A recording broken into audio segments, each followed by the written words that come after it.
So are you wondering how the camera module's gonna look on iPhone 16? No? Well, you'll have to sit and listen about that anyways, because we do have some new tidbits regarding this, as well as information regarding buttons. Wow, what interesting topics, right? Please watch. Okay, let's begin with the camera module, boys and girls. We've known for a while the regular iPhone 16 is going to get a new camera bump because it's been long speculated the regular models are going to support spatial video for the Vision Pro, and of course, you can't do that when the cameras are in a diagonal position. So to fix this, they will go back to the vertical layout of the iPhone 12. And I guess that's cool. At one point in time, I did despise how the iPhone 13 camera module looked, but then I just got used to it, and ultimately going back to a design that's not new and looks like an older iPhone is not very exciting. And by the way, would like to remind you guys, like this video and subscribe for more content like this, it would be appreciated. However, courtesy of Unknowns21, we have some spicy details on variants of this vertical camera design that Apple's developing, and it's the design on the far left that's got me tingling, guys. So let's break this down first. The first iPhone comes in yellow, as you can see, and features an action button, unified volume buttons, and this new iPhone 10 style camera design, which, not gonna lie, I do like very much. The second variant in the works comes in pink and shows this more traditional iPhone 12 layout, alongside separate mechanical volume buttons, and the third iPhone comes in very boring midnight, and has the same iPhone 12-like camera layout, but has a larger action button and this new capture button we've heard about.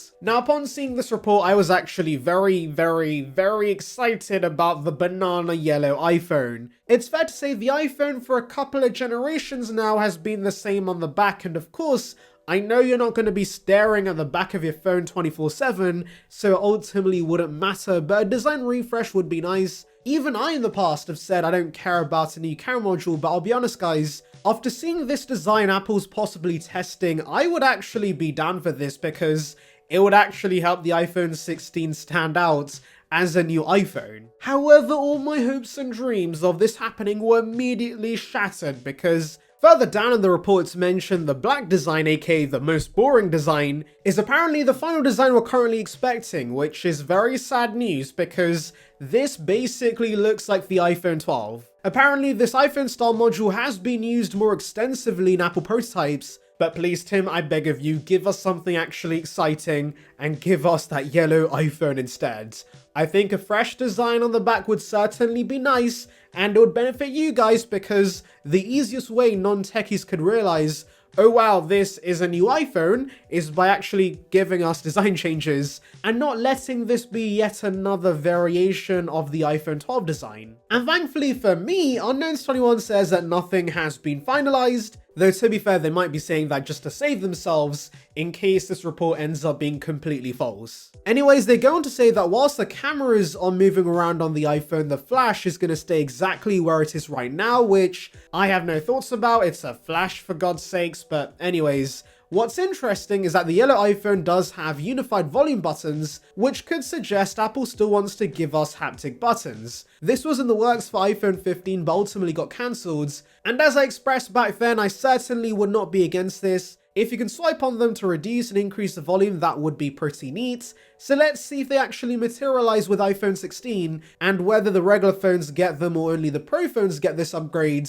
just so you spend more cash to get fancier buttons. Also, by the way, if we do get that iPhone 10 style camera module on the regular phones, what does that mean for the Pro phones? Could they get a new camera module? I'm hoping that's the case. But yeah, let's see what happens. Obviously, the action button coming down to the iPhone 16 makes complete sense. We've even heard about the SE4 getting this, so clearly the regular iPhone should get this feature soon. And if you're wondering why the Midnight iPhone has a larger action button, that's because Apple's considering switching that to a haptic design. So basically, it seems that Apple might be testing the waters when it comes to these haptic buttons with the useless action button, because if that stops working for some reason, nobody really cares, compared to volume buttons, which are very crucial. And yeah, I'm pretty sure half of the iPhone 15 Pro demographic has forgotten this button existed. Now you're probably wondering at this point, the action button is pretty useless as is, so what's this new capture button? Why is Apple suddenly obsessed with all these buttons? Who knows, but many are speculating this could be a button dedicated for recording spatial video, which I guess makes sense if they want to be integrating the Vision Pro into the ecosystem. But guys, I'll be honest, it seems a bit too early to be making dedicated buttons to a headset that firstly will be only launching in one country at launch, but also is $3,500. I'm sure the number of people buying the headset and the base iPhone 16 is gonna be like 10, because they're all loaded YouTubers who have multiple phones and can justify the purchase. I, however, am not loaded. I'm recording this in my bedroom, and so of course, I don't see the point in having a button just for a $3,500 headset. I was actually speculating that maybe this could be for the camera app in general, but then I realized that would be pretty redundant considering the action button and the volume buttons do very similar functions right now. So yeah, I have no idea, guys. Let's see what Apple has in store for us with these new buttons. By the way, you're probably not wondering this, but I'm gonna tell you anyways.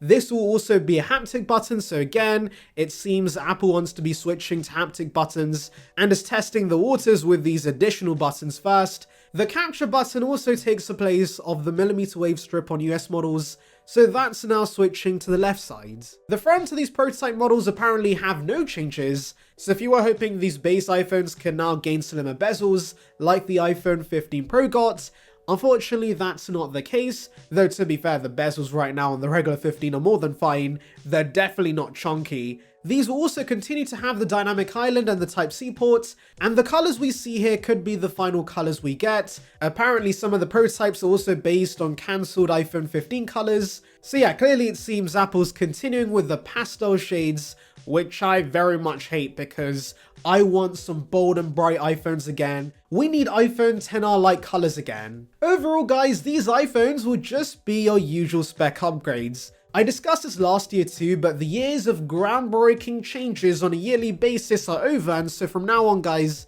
we're just gonna be talking about buttons and a new camera module for the next few months. However, I'll be honest guys, I am actually more excited for the Pro models next year, which is funny because I feel like it was the exact opposite for me with the iPhone 15 series.